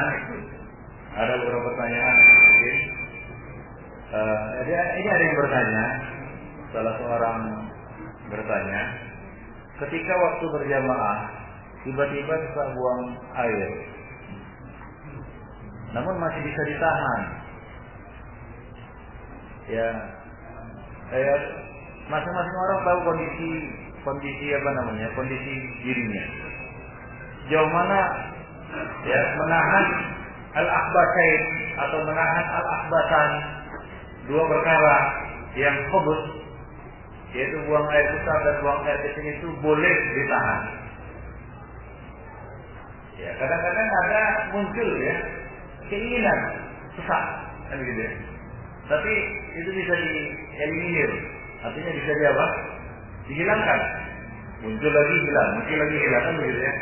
Artinya kalau orang bilang belum merah kali, belum buka kali, ya masih bisa. Ya artinya apa? Kondisi itu tidak mengganggu konsentrasi kita. Ya memang ada sebagian orang yang kadang-kadang perasaan seperti itu muncul dan selalu muncul kan begitu ya. Apalagi yang bermasalah dengan perutnya. Ya, tapi kalau dia perut keberatan, tidak keluar. Nah, itu dia pada dalam sholat, hilang sebenarnya, balik lagi dia sholat, ya begitu ya. Masuk sholat muncul lagi, keluar masuk aja nanti dia. Ya, di sana ada yang masih bisa ditolerir. Ya, artinya sesak itu tidaklah mengganggu konsentrasinya dan memang ya tidak mendesak untuk dia buang. Nah, dalam hal ini saya katakan tadi al-akhbasan yang seperti ini ya tentunya tidak masuk dalam larangan hadis Nabi tadi ya. Nah, ada yang akhbasan ini memang benar-benar mendesak. Sebagian orang bahkan menahannya sampai dia merinding disco. Itu pun tidak keluar juga dari salatnya, tetap biasanya, tanggung katanya. Ya, itu kadang-kadang begitu salam langsung lari-lari dia, kan begitu ya. Entah buka celana kan nggak tahu. Nah ini ya boleh seperti ini, ya. Nah, jangan nunggu istilahnya berak celana baru kita keluar sholat. Nah, karena ada akhbasan, ya, yang memang betul-betul buat perasaan ingin buang air besar atau buang kecil memang betul-betul mendesak, ya, betul-betul mendesak. Hingga kita harus harus keluar, ya tidak bisa mempertahankan diri di dalam sholat. Baik itu sholat berjamaah maupun sholat sendiri sama saja, ya, nggak ada beda. Baik itu sholat berjamaah maupun sholat sendiri, nggak ada beda. Karena Nabi tidak mengkhususkannya dengan apa? Dengan kondisi berjamaah atau mengerjakan sholat sendirian. Hanya saja para ulama berbeda pendapat tentang masalah durah kentut, buang angin. Bolehkah ditahan buang angin? Karena tidak disebutkan buang angin. Para ulama mengatakan akhbasan itu buang air besar, buang air kecil. Lalu bagaimana dengan buang angin? Yang besar, yang kecil, angin. Bolehkah ditahan? Pendapat yang wajib bahwa buang angin masuk ya ke dalam hukum ini. Bil qiyas minimal qiyas aulawi atau hukum muwafaqah aulawi. Ya, setara itu menahan kentut dengan menahan buang air kecil dan buang air besar hampir setara ya. Kadang-kadang tipis saja bedanya. Dikira keluarnya kentut ternyata apa? Yang lain gitu. Tipis saja bedanya itu. Nah, jadi termasuk di dalamnya. Jadi aku tidak boleh juga menahan kentut hingga menggeletar badan itu, kan ya? Tidak keluar juga dari sholat sehingga nggak ngerti apa yang dibaca. Ya, tidak konsentrasi terhadap bacaan yang kita baca di dalam sholat, ya karena sibuk menahan kentut. Nah, kalau kita sesak kentut dan sesak kali, ya keluarlah dari sholat, ya, kemudian ya buanglah angin itu. Nah, kemudian apa? Sholat kembali. Wallahu a'lam.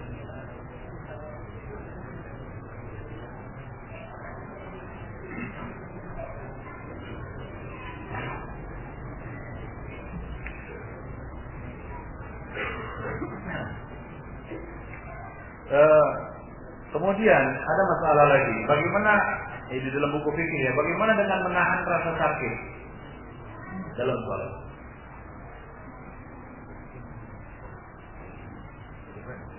Dia menahan rasa sakit dalam sholat.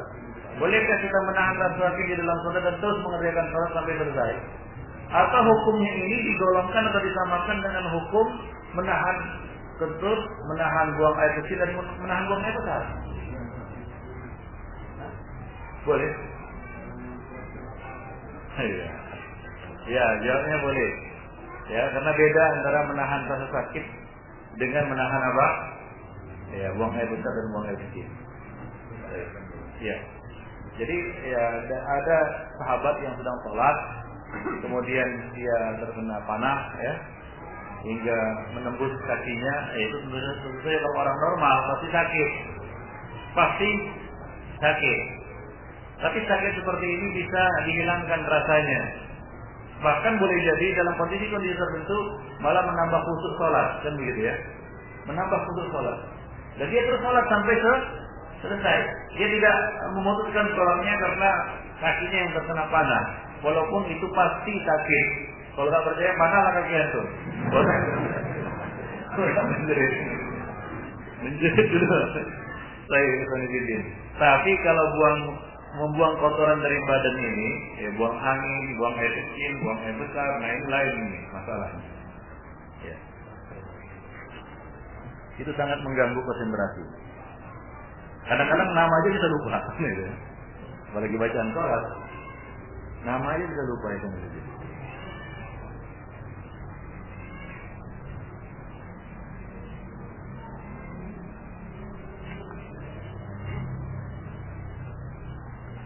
Apakah perlu menambah rakaat jika seorang terlupa membaca Fatihah? Tidak perlu.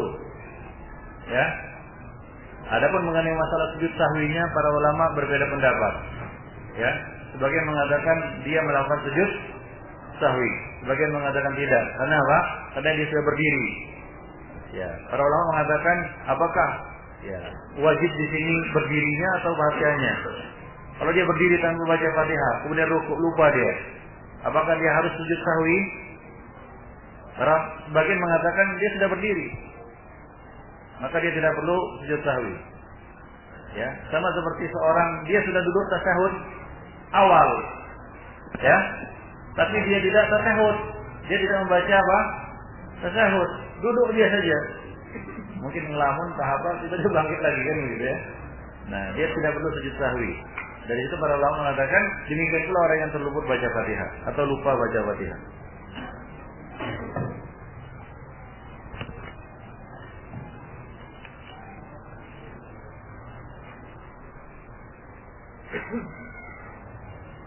Mengapa makan daging onta harus berwudu lagi? Ya, ada hikmahnya. Ya, Nabi mengatakan li'annaha atau li'annahunna, karena onta-onta itu khuliqna min sayyatin, minas sayyatin.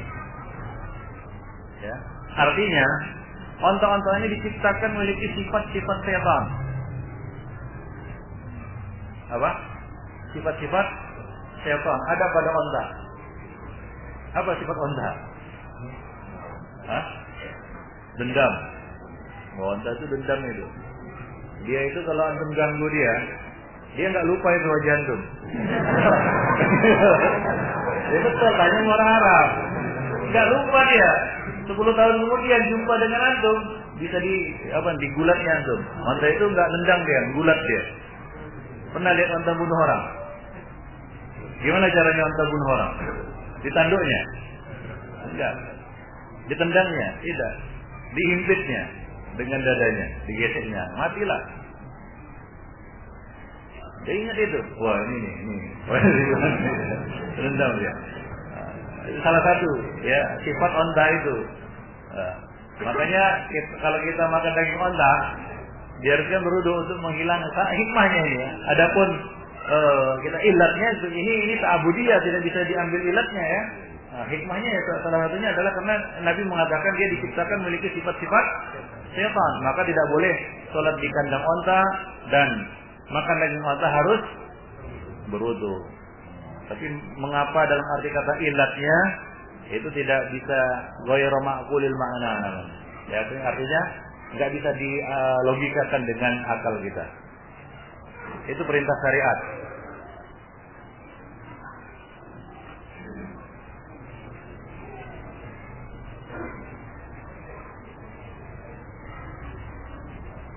Ada yang mengatakan wudu orang yang bertato tidak sah. Apakah benar? Benar apabila tato itu menghalangi air ke pori-pori. Ya. Menghalangi air ke kulit atau ke pori-pori kulit, maka tidak sah wudunya sehingga dia menghilangkan itu. Ya. Ustaz, saya dulu mantan preman, sudah tobat sekarang ini. Ada tato. Payah kali ngilanginya, apakah perlu potong tangan? Enggak perlu. Ya, fattaqullaha mas tata'tu. Berusaha dihilangkan. Kalau enggak hilang juga, ya sudah. Fattaqullaha mas tata'tu. Tapi kalau dalam kondisi normal itu tidak sah. Ya, seorang yang sengaja bertato, tatonya itu tidak menyebabkan air tidak membasahi dan tidak mengenai kulitnya atau anggota wudunya, maka dia seperti sabda Nabi, wailul lil aqabi minan nar. Baik.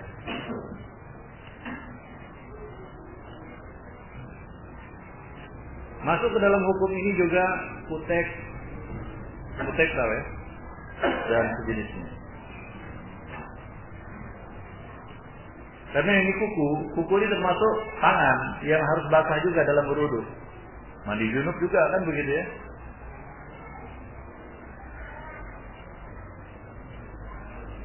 Ada sunnahnya orang yang akan berangkat haji melakukan kenduri selamatan? Ada azan, kata-kata sambutan? Ya nggak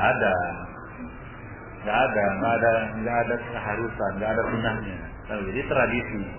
Biasanya seperti ini. Nah, ada yang melakukannya. Nah, kemudian orang lain menjadikan itu sebagai ukuran. Wah, si fulan aja buat acara besar. Masa antum mau berangkat nggak buat acara apa-apa katanya? Ya, pelit kali ya. Haji pelit katanya. Ya, akhirnya dibuatlah orang berarti ini jadi ukuran. Sebenarnya ini bukan tidak ada sunnahnya ya. Tidak ada sunnahnya. Baik. Nah, kemudian azan juga demikian. Ya, sampai sekarang ini masih termasuk gharaibul apa yang kita katakan ya. Termasuk hal yang gharib, aneh bin ajaib adalah berangkat haji diazani. Entah apa kaitannya enggak ngerti juga. Ini dilogikakan bagaimanapun enggak masuk ini. Kok enggak semua saja diazani. Masuk bulan puasa azan kan begitu ya. Mau puasa azan. Mau zakat azan begitu ya. Tradisi. Mungkin awal-awalnya dia mau berangkat pas salat zuhur misalnya kan azan. Nah, orang berikutnya wah ini kalau mau berangkat azan gitu. Karena tradisi seperti itu dia. Asal usulnya nggak jelas. Ternyata asal usulnya bukan merupakan satu hal yang ada dasarnya di dalam syariat, ya, seperti yang kita sebutkan tadi.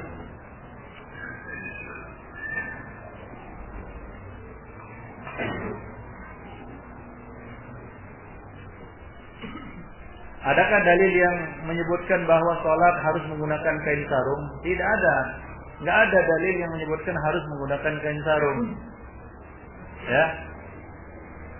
Bahkan ada seorang sahabat mengajar sholat dengan sehelai baju, ya, untuk menjelaskan kepada orang-orang bahwa hal itu tidak mengapa.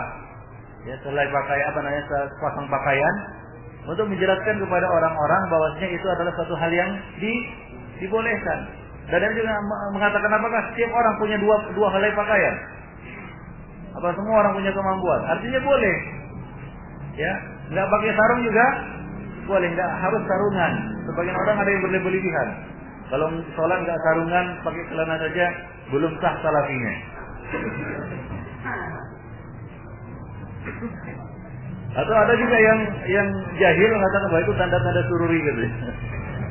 Tanda-tanda sururi sholat nggak pakai sarung, nggak sarungan. Ya.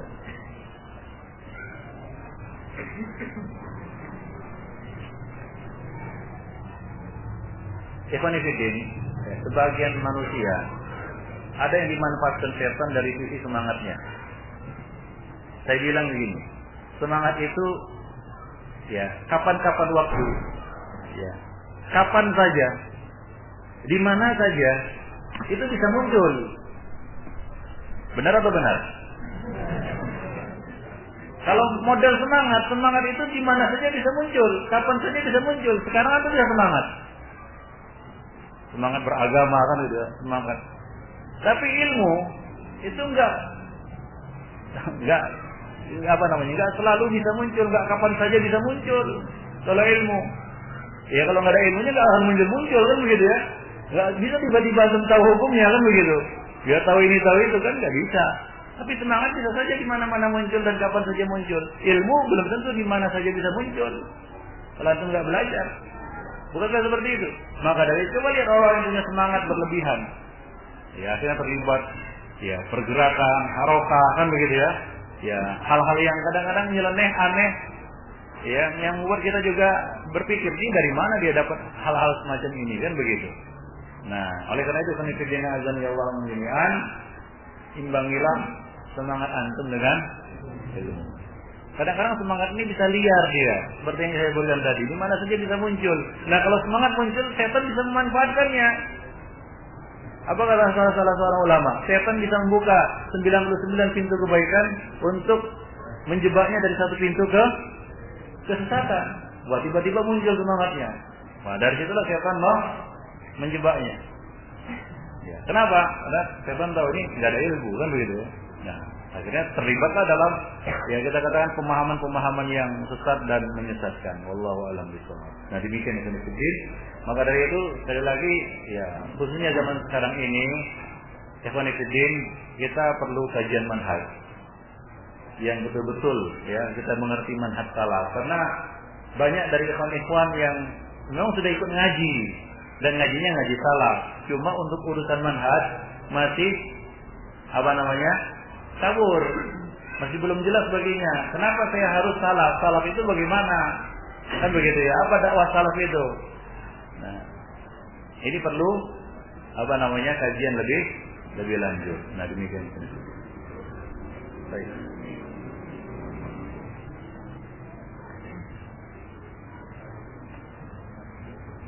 Bolehkah mengelap dengan handuk dan sapu tangan setelah kita berwudu? Ya makruh ikhwan fillah.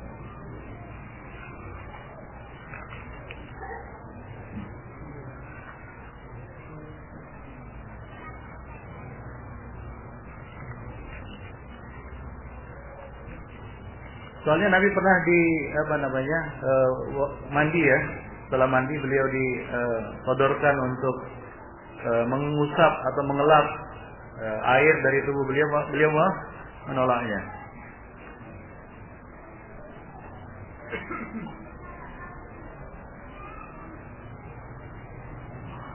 Walaupun kalau dielap ya, dilap dengan handuk, ya tidak batal wudhunya. Cuma khilaful aula atau minimal hukumnya makruh.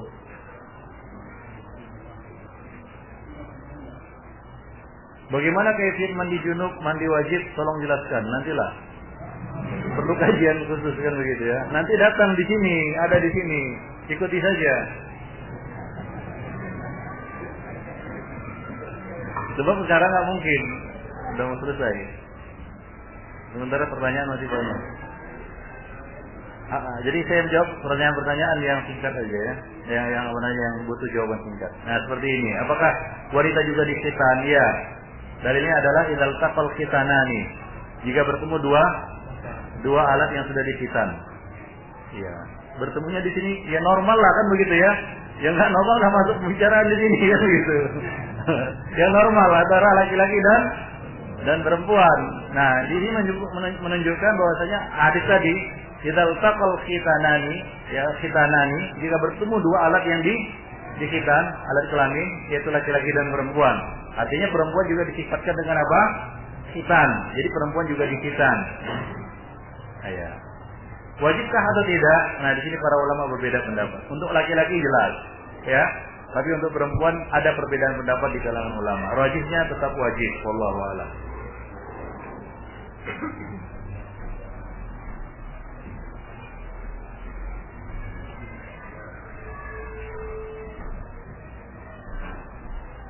Apakah walimah resepsi pernikahan harus dilakukan segera setelah akad nikah? Bolehkah walimah diadakan 3 atau 4 bulan setelah akad nikah dengan pertimbangan biaya? Kelamaan kalau 3-4 bulan. Nanti isu sedang kadang berkembang kan begitu ya. Nabi biasanya 3 hari setelah akad.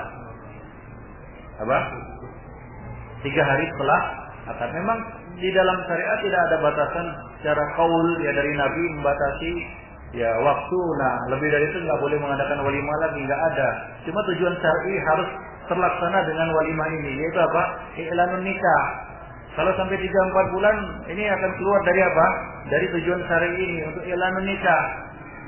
Ya. Nah, lebih buruk lagi jika tersebar hal-hal yang tidak baik. Misalnya apa? Wah, si fulan dari mana tuh gandengan dengan perempuan? Siapa dia? Kan begitu. Nah, akan timbul apa? Fitnah. Dia bisa menyebabkan orang jatuh dalam dosa, dan ini tidak boleh. Maka segeralah dia lakukan walimah. Nabi mengatakan aulim walau bisat. Ya, artinya apa? Berwalimahlah walaupun hanya menyembelih seekor kambing. Ini menunjukkan bahwa perintah ini segera dilakukan. Jangan menunggu saat nantilah nunggu dapat 5 ekor kambing 3 bulan lagi, 4 bulan lagi. Nah, ini khilaf dari maqasid asy-syar'iyyah. Ya, menyelisihi apa? Maksud syariat, maksud dari disyariatkannya walimah ini. Paham?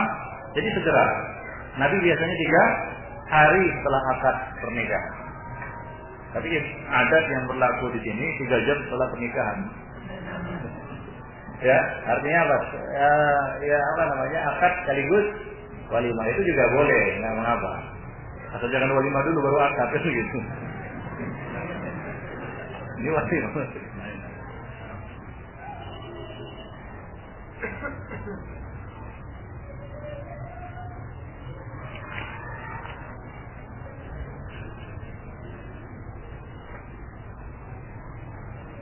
Bagaimana cara berwudu yang sunnah dari awal sampai akhir?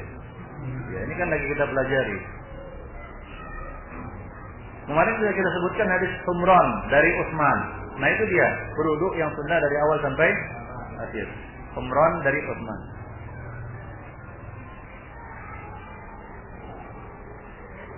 Bagaimana kalau di bawah 3 kali? Boleh. Minimal 1 kali.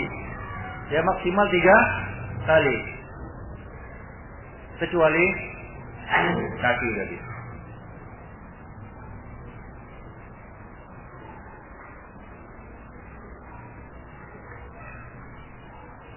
Waktu nifas itu habisnya kapan, Ustaz? Apakah ada waktunya atau tanda-tandanya? Ya, ini tentang wanita. Tanyakan sama ustazahnya aja. Ya, di kajian Wahab. Baik, demikian Ikhwan Fillah. Azanillahu wa iyyakum. Kajian kita pada hari ini mudah-mudahan ada manfaatnya. Subhanakallah bihamdik, la ilaha illa anta, astaghfiruka wa atubu ilaik.